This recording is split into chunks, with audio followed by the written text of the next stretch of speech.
चला तर आज बनवते चण्याची भाजी एकदम आगळी वेगळी.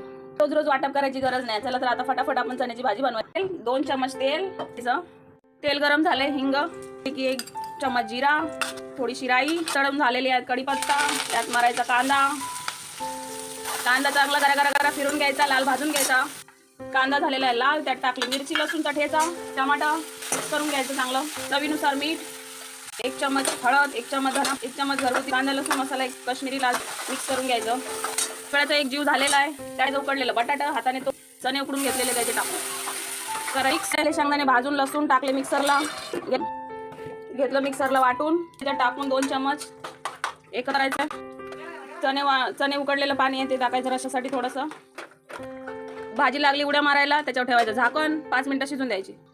5 मिनिटं झालेत, भाजी शिजलेली आहे, मस्त कालवण तयार झालेलं आहे. कोथिंबीर, प्याज बन